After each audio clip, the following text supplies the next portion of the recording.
Eu estou aqui ainda em Lucas 16, nesse parênteses que eu abri para falar dessas parábolas que não estão em Mateus, mas que eu considero serem essenciais para a gente prosseguir de Mateus 20 em diante até a conclusão no capítulo 28 de Mateus. Isso vai ficar para minha volta até provavelmente metade do segundo semestre. A gente deva concluir a exposição de Mateus com quase 3 anos de exposição diária, como nós fizemos no primeiro ano e meio. E aqui hoje eu já estou com o meu texto aberto em Lucas, no capítulo 16, e queria que você fizesse a mesma coisa para acompanhar. A gente falou, por último, da parábola do administrador infiel. Já falamos 4 vezes só nessa parábola do administrador infiel. E vocês todos que estão seguindo o processo sabem que essa coisa toda começou com o menosprezo dos fariseus e dos seus escribas, como diz o capítulo 15 de Lucas. Aproximavam-se de Jesus todos os pecadores, os publicanos, as meretrizes, os marginais, para o ouvirem, com prazer e com atenção. Mas os fariseus e os escribas, os doutores das leis de Moisés, murmuravam, reclamavam, amaldiçoavam a Jesus por estar acolhendo essas pessoas e amaldiçoavam essas pessoas por estar indo procurar Jesus. E Jesus mesmo eles não queriam. E não queriam que ninguém mais também o procurasse. É aquele impasse do mau humor religioso, que não quer para si e odeia todo aquele que queira, porventura. Vocês assistem isso todos os dias no que nos circunda. Só não enxerga quem ficou cego pelo fanatismo religioso, porque essa é uma coisa completamente recorrente, chatamente repetitiva, e nunca parou de existir nesses 2000 anos, e antes disso tinha suas outras versões. Aí eu apresentei aqui a resposta de Jesus a essa situação, que foi a parábola da ovelha perdida, depois a parábola da dracma perdida, depois a parábola dos 2 filhos perdidos e do pai amoroso tentando salvar a ambos. E depois nós entramos na parábola do administrador infiel, e hoje é a 5ª vez que eu falo na parábola do administrador infiel para concluir. Na semana passada, na quinta-feira, eu fui até o verso 13. E ninguém pode servir a 2 senhores, ninguém pode servir a Deus e as riquezas. E foi essa última palavra que esses fariseus e os seus doutores da lei, que não deixaram de estar presentes em nenhum momento ouvindo todas essas histórias de Jesus, lá eles estavam, e essa conclusão de Jesus recai abundante, direta e agudamente sobre eles, e eles sabem que é sobretudo para eles que Jesus está falando. Os publicanos já tinham feito escolhas. Eles queriam o evangelho do reino de Deus.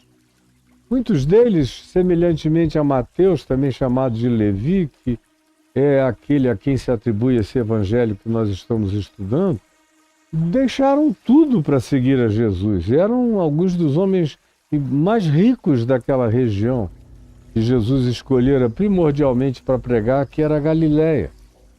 Pois bem, mas esses indivíduos, assim marginalizados pelos da religião, vinham acolhendo essa palavra. Não vinham discutindo, eles estavam embevecidos, maravilhados com essa graça que vazava de Jesus para eles. Quando Jesus conclui dizendo não dá para servir a 2 senhores, vocês vão ter que fazer escolhas, vocês não vão poder encontrar um ponto de conciliação, pega ou larga de vez, mas não dá para quererem ter alguma coisa comigo e viverem a vida que vocês escolherem para viver diametralmente oposta ao meu ensino. Não dá. E tem aqui um grupo que já escolheu o que quer, já se identificou com quem Deus procura. E vocês fazem parte daquele grupo que odeia, que reage, que não abre o coração e fica com raiva de todo aquele que o faça. Então, é de vocês que eu estou falando e é para vocês, sobretudo, que eu contei essas histórias. E aí o verso 14, nos levando até o 17, que eu vou ler hoje, nos diz o seguinte: os fariseus, portanto os mesmos do capítulo 15, que estavam ali e que eram também avarentos e que ouviram tudo isto que Jesus dissera, quando ouviram tudo que Jesus dissera e ouviram essa conclusão e essa aplicação de conclusão recaindo profundamente sobre eles, eles passaram a ridicularizar Jesus. Eles começaram murmurando, falando mal, trazendo declarações torpes contra Jesus. O que ele recebe, esses idiotas? Só pode ser um falso profeta, só pode ser um herege, sabe lá Deus tudo que eles murmuraram e blasfemaram e disseram contra Jesus e contra aquele grupo de pessoas desigrejadas, dessinagogizadas, destemplificadas e que andavam nas ruas da vida e nos becos da existência, mas que tiveram uma adesão absoluta e imediata a Jesus e que eram odiados por esses lambedores de vela, de menorá, por esses cultuadores cínicos da religião e das sinagogas, que não queriam o Evangelho e odiavam a todo aquele que assim o desejasse, como eu já disse hoje 2 vezes anteriormente. Pois bem, são esses os caras que continuam lá, que não cansam de perseguir, de ir atrás. Eles não seguem, eles perseguem. E eu tenho, e conheço isso, mas conheço a minha vida inteira.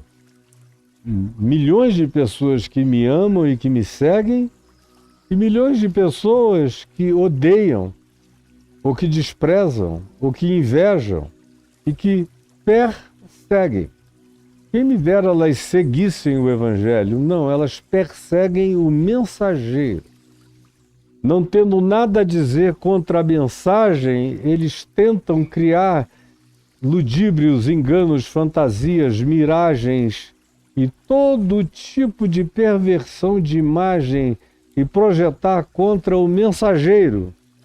Mas o mensageiro aqui é casca grossa. Ficou empedrado para gente dessa natureza, desse tipo e dessa atitude. Eu não sinto nada. Os fariseus que eram avarentos, mãos de vaca, que não abriam o coração para nada nem para ninguém, que não ajudavam coisa alguma, e achavam que tudo que eles tinham é porque eles mereciam e porque Deus lhes devia alguma coisa.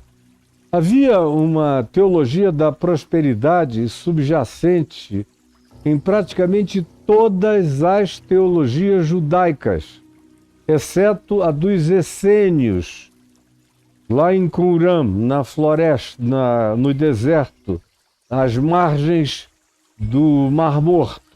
Exceto esse grupo, que era um grupo totalmente despojado, os demais grupos, fariseus, saduceus, todo mundo mais, até os zelotes, de certa forma, subjazia na consciência do que eles chamavam de nossa teologia, de nossa compreensão, uma determinada pulsão de teologia da prosperidade, como habita em praticamente todas as religiões legalistas. O cara acha que está obedecendo leis e ditames de Deus e que Deus, portanto, deve a eles toda a sorte de prosperidade possível, porque eles são os fiéis, eles são os filhos do reino, eles são os eleitos, eles são os escolhidos, eles são os dedicados, eles são esses caras aí. No caso dos fariseus, eles também faziam as barganhas deles, os dízimos, os jejuns, as ofertas, os maneirismos, as modas, os trends religiosos que eles praticavam, as fisionomias que eles apresentavam. Tudo isso fazia parte dessa barganha religiosa e da demanda que vinha embutida em relação ao fato de que Deus lhes devia alguma coisa, como acontece para todo lado, infelizmente, à nossa volta. Isso dito, repetindo, os fariseus continuavam ali. E porque eles eram avarentos ao ouvirem tudo que Jesus dissera antes. E agora, essa parábola do administrador infiel, quando Jesus diz que o dono, o chefe, o que era o proprietário dos bens, elogiou o administrador infiel porque ele fora esperto. Quando ele descobriu que tinha sido flagrado e que a vida dele tinha chegado a um final, ele não desistiu de viver, ele resolveu fazer o melhor com o que sobrara. E da maneira mais inteligente, lúcida e usando a lógica da graça e apostando tudo na bondade, na misericórdia, ele praticou bondade e misericórdia e remediação e diminuição de danos em relação àqueles aos quais ele havia aviltado e que nem sabiam, a maioria absoluta deles praticamente, o quão aviltados e explorados tinham sido por esse administrador infiel, mas ele resolve zerar a contabilidade dele em favor daqueles que ele tinha explorado, o que semeou no coração dessas pessoas uma grande alegria, uma enorme gratidão, porque o raciocínio dele é: eu já sei o que eu vou fazer. Eu vou fazer bem a esses, a quem eu devia ter feito bem a vida inteira e não fiz, mas já que eu agora enxerguei a idiotice das práticas da minha vida, eu vou tentar mudar isso, usando o que me restou para fazer o bem a essas pessoas. E aí o Senhor, dono dos bens que ele defraudara, ao ver o modo inteligente, safo, sensato e lúcido e gracioso como ele vinha agindo em favor daqueles que ele explorara, para ver se semeava no coração desses algum tipo de gratidão que o acolhessem posteriormente, o elogia. E aí Jesus diz: portanto eu, agora é Jesus falando no verso 9, vos recomendo. Toda riqueza tem origem iníqua, toda ela, não importa de onde venha, toda tem. Então, já que todas elas têm, elas são fruto do egoísmo, da sensação de que tem coisas no mundo que são nossas e outras são dos outros, e de um sentimento perverso de que se a gente tem, a gente pode adquirir o que pertence a outros, mesmo que a gente deixe os outros sem nada. De modo que quanto mais alguns têm, mais milhões e milhões ficam sem nada, porque o que seria para ser repartido entre todos é concentrado em alguns e a maioria vem a passar necessidade porque não há recursos disponíveis para sobrar em abundância para todos. Se há uma convergência em poucos, haverá uma carência em muitos. É uma lógica básica que qualquer um deveria saber e poder entender. Então Jesus disse: eu vos recomendo, usem o dinheiro da melhor maneira possível. A origem dele é iníqua. Mas vai chegar uma hora em que até dinheiro acaba. Dinheiro acaba. Bill Gates já entendeu isso, está deixando trilhões, já antecipando o que ele tem a deixar já agora. Como Warren Buffett, que também disse, olha, eu estou pegando todo o dinheiro que eu tenho em vida, são bilhões e bilhões e bilhões, e doando para os pobres. E a minha família não vai ficar pobre, vai continuar tendo o suficiente e o bastante. É que nós tínhamos demais que está fazendo isso. Estão agindo com sensatez, como o administrador infiel que foi elogiado pelo seu Senhor e recomendado por Jesus. Porque vai chegar uma hora que isso tudo vai acabar. E aí Jesus diz, façam isso enquanto vocês podem. Para que quando tudo isso acabar, e vai acabar, vocês sejam recebidos nos tabernáculos eternos. Façam amigos com aqueles que invocam o nome de Deus na terra. Façam amigos entre os pobres, os carentes e os necessitados, os que não têm nada para dar, mas têm orações a oferecer, têm gratidões sinceras a apresentar diante de Deus em seu favor. Façam isso, Jesus diz, porque o que você pensa que tem vai acabar. Faça amizade com humanos gratos, faça amizade com a grande nuvem de testemunhas que contemplam vocês de dimensões superiores. Façam amizade com essas famílias da terra e do céu, que tomam o nome do mesmo Senhor que você invoca no céu, na terra, em qualquer lugar. Esse Senhor tem essa família multidimensional. Faça amizade com essa família. Faça amizade com esses seres, com esses anjos, com esses principados, com essas potestades do bem, com esses olhares invisíveis que te contemplam, ante os quais não há esconderijo possível. Faça isso. Porque a condição sine qua non, como demonstração de que houve uma conversão no coração de alguém que tem posses, o demonstrativo maior e superior é a generosidade. Você fica sabendo se uma pessoa que tem muitos bens ou posses é realmente convertida pelo sinal da generosidade, como Zaqueu, que era um desses publicanos, riquíssimo. E quando o evangelho entra nele, eu vou repetir pela 5ª vez nesses dias, disse a Jesus na presença de todos, na ceia, na casa dele: Senhor, decido dar metade dos meus bens aos pobres, e se em alguma coisa eu defraudei alguém, eu decido dar 4 vezes mais. E aí Jesus disse, hoje, agora, enfim, entrou salvação nesta casa.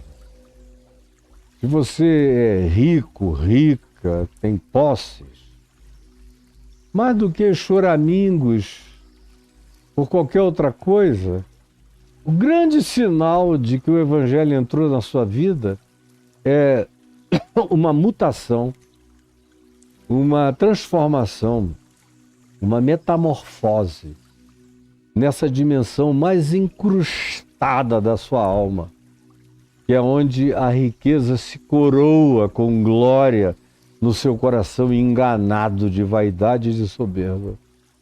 E até que você se descoroe e deponha a sua coroa e as suas armas de poder, que são representadas por essas riquezas de origem iníqua que você soube adquirir, e agora investir e transformar o que era mal naquilo que possa ser bom, trazendo benefício à vida de quem precisa, de quem não tem, de quem clama e ninguém ouve, dos invisibilizados dessa existência.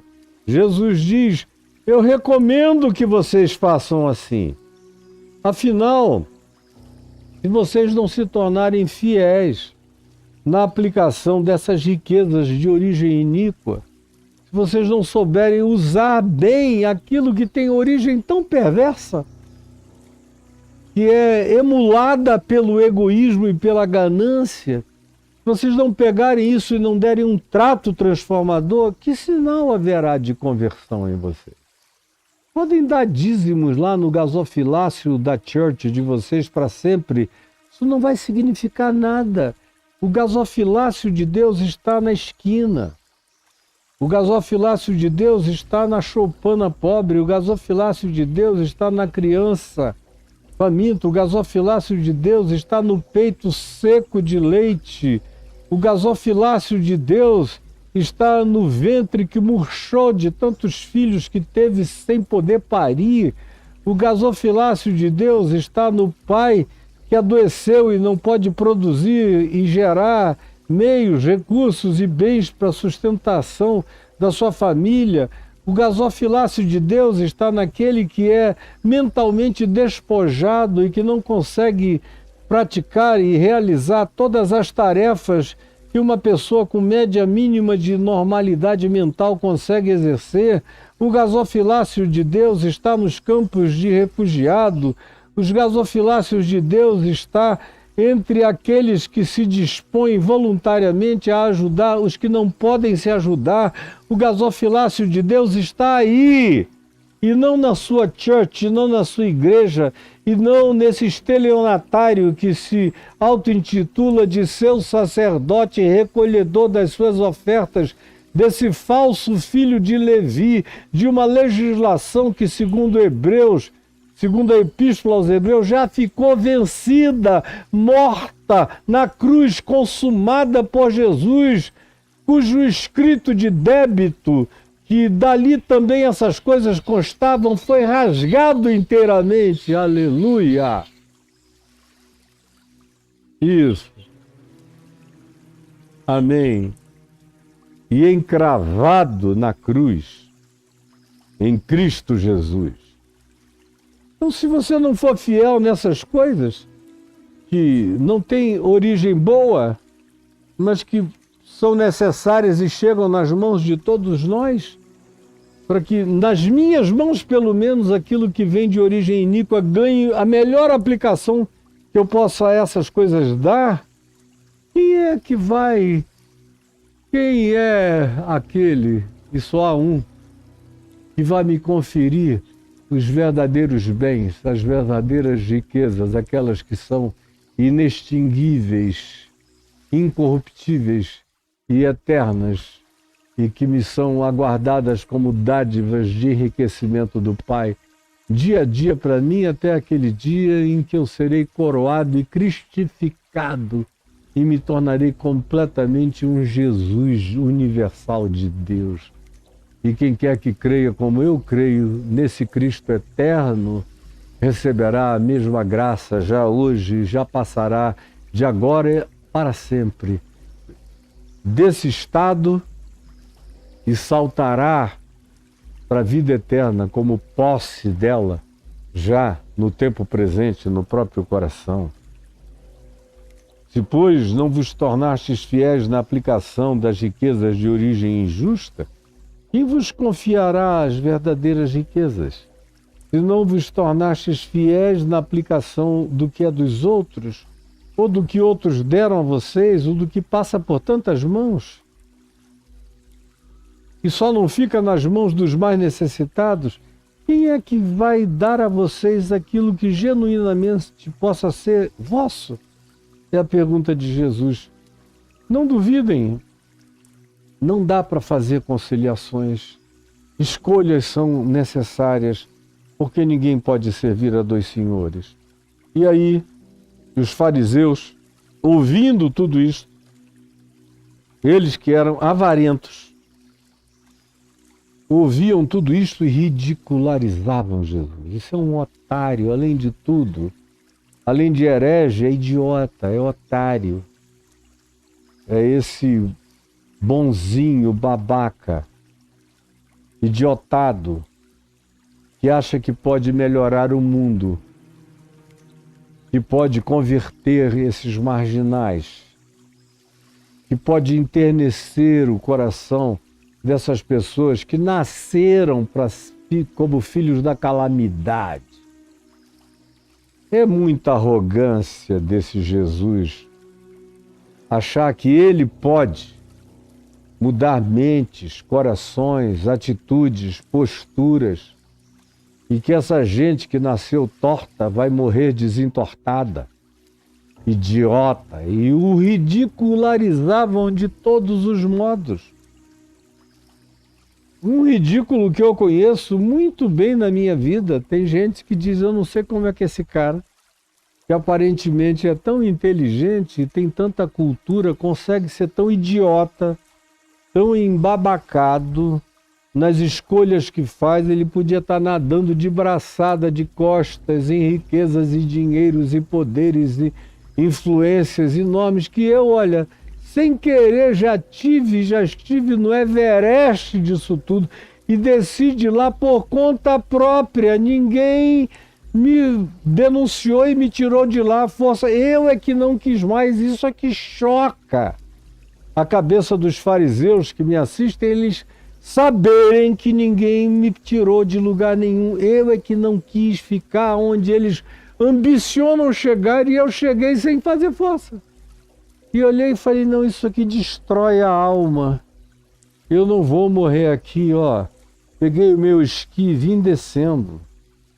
Estou aqui nessa planura, vivendo com paz, com toda alegria todos os dias e envelhecendo infinitamente melhor do que eu teria, porque vivendo aquela vida já há muito que eu morreria, que eu teria partido desse mundo, porque aquilo não era vida, era envenenamento gradativo. Pois bem, os fariseus que eram avarentos ouviam tudo isso que Jesus dizia, esses conceitos sobre dinheiro, riqueza, aplicação, ajuda ao pobre, ao necessitado, ao que foi defraudado, e o ridicularizavam. Mas Jesus lhes disse aos fariseus, aos religiosos, aos acadêmicos do engano e da prosperidade, vós sois os que vos justificais a vós mesmos diante dos homens, dizendo, eu dou o dízimo, eu dou ofertas, eu não falto, eu frequento, eu não me ausento, eu estou presente, eu dou grana para aqueles que me representam, para os meus sacerdotes diante de Deus, sendo que vocês mesmos não têm nenhuma vida pessoal e íntima com Deus. Vocês precisam da mediação das igrejas e dos churches, porque vocês não conhecem Deus e não têm vida com Deus e acham que se frequentarem aquele lugar ali, vocês estão sendo representados por Deus. Não podia haver engano maior nem nos dias de Jesus, nem em qualquer outro tempo e nem hoje. Mas é desse engano que você se alimenta, é dele que você vive. Mas Jesus diz a você, vós sois os que vos justificais a vós mesmos diante dos homens. Vocês é que são os que dizem, eu sou santo, eu sou separado, eu sou santarado, o meu carro é de Deus, a minha casa é de Deus, tudo meu é de Deus. Você rouba o dinheiro e dá o dízimo e diz, está santificado para a glória do Senhor. E fica se explicando, se justificando, se exaltando diante dos homens em tudo que faz. Você está absolutamente perdido e não se enxerga. Jesus prossegue e diz, mas Deus conhece os vossos corações. Mas Deus conhece os vossos corações. Pois aquilo que é elevado diante dos homens, aquilo que é elevado diante dos homens, preste atenção nisso. Essa é uma das coisas que os crentes menos gostam ou querem ouvir, ou mais aborrecem no Evangelho, é esse conceito de Jesus. Pois aquilo que é elevado entre os homens é abominação. É abominação diante de Deus. Pois aquilo que é elevado entre os homens é abominação diante de Deus. Aí você tapa os ouvidos, porque basta essa frase de Jesus que isso já destrói toda a estrutura, todo o arcabouço dos seus castelos de mentiras, de areia, erigidos em nome das suas doutrinações, da sua religião, das suas barganhas e de tudo que você faz. E vem Jesus e dá um sopro e diz: vocês se justificam a vocês mesmos diante de todas as pessoas e não entendem nunca, não é? E o que vocês chamam de glória, de exaltação, de prosperidade, de poder, de bênção, de acordo com as categorias de vocês e dos sacerdotes de vocês e dos pastores mentirosos de vocês, tudo isso é abominação diante de Deus. Aquilo que é elevado diante dos homens é abominação diante de Deus. Quanto à lei, ele fala aos fariseus e os profetas, olha só, eles vigoraram até João Batista, até quase 3 anos atrás, quando vocês decapitaram a João, ou antes disso, quando eu apareci, e João disse: eis aí o Cordeiro de Deus que tira o pecado do mundo. Começou uma nova era, um novo tempo, um novo aeon. Começou a manifestação do reino de Deus. Eu sou a encarnação do reino de Deus.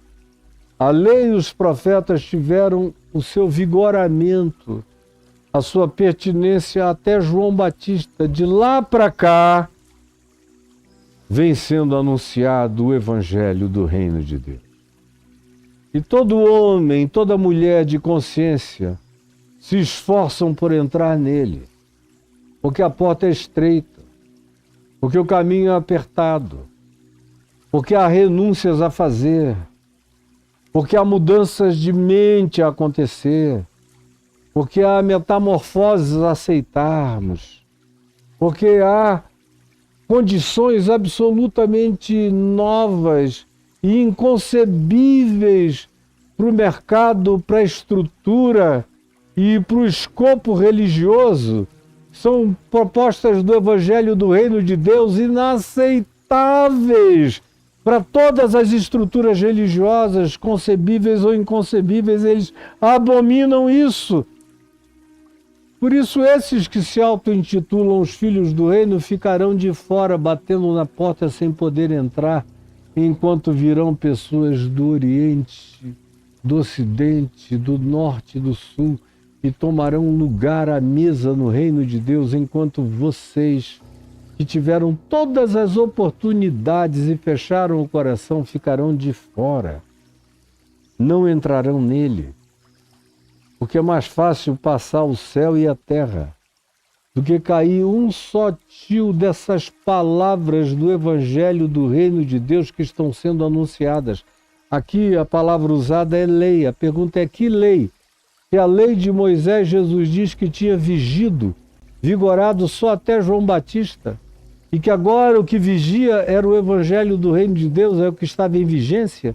Portanto, é a lei da vida que está em vigência. É a lei do reino, é a lei da graça, é a lei do amor, é a lei da misericórdia, é a lei da alegria, da bondade, da fidelidade, da retidão, da justiça, da sinceridade, da transparência de coração, do autocontrole, do domínio próprio. Essa é a lei que está em vigência, que Paulo chama em Romanos, no capítulo 8, de lei do Espírito e da vida. E que Tiago, irmão de Jesus, chama de lei da vida. É essa que está em vigência. É a que, sem proclamação de fé, apresenta a declaração de fé pela prática das boas obras, das boas ações, dos bons frutos, das boas expressões, da boa manifestação da graça de Deus vazando de dentro de nós. É a lei da natureza nova, transformada. Porque o que está em vigência é essa declaração: pois se alguém está em Cristo, é uma nova criação, uma nova criatura. As coisas antigas já passaram, incluindo a lei de Moisés, toda ela morreu, está consumado, eis que tudo se fez novo. Eis que tudo se fez novo. E é aqui que eu quero parar no dia de hoje. Concluindo a parábola do administrador infiel, dizendo bastante para você ter entendido. E quando eu voltar do Egito, com a graça de Deus, eu vou continuar com vocês. Aí nós vamos ver o que não poderemos deixar de ver ainda em Lucas, a parábola do rico e do Lázaro. Tem questões aqui importantes e não é um texto literal, ele é um texto com características nitidamente fabulosas, parabólicas e semióticas para a gente entender o espírito do ensino. E depois nós veremos no capítulo 18 a parábola do juiz iníquo, que é muito importante para nós. Depois a parábola do fariseu e do publicano, que só é parábola porque assim foi chamada, mas ela é uma descrição de uma ocorrência repetida milhares de vezes no curso dos evangelhos. E eu disse que nós iríamos chegar até Zaqueu, mas Zaqueu tem sido tão citado por mim como ilustração de tudo quanto eu venho dizendo, que eventualmente eu o deixo até de fora, porque eu creio que ele já foi suficientemente compreendido. Senhor Jesus, eu quero te pedir que essa palavra singela que eu falei aqui agora, porém rascante, cortante, ferina, que carrega o poder dos bisturis invisíveis, mas eternos, tenha rasgado e lacerado e aberto e exposto o interior do coração de cada um de nós. É o que eu te imploro, e te imploro que o Evangelho vença a nossa dureza e o nosso empedernimento de coração, e que tu nos deis um coração de carne no lugar desse coração de pedra. É o que eu te imploro, em teu nome, Jesus. Amém e amém.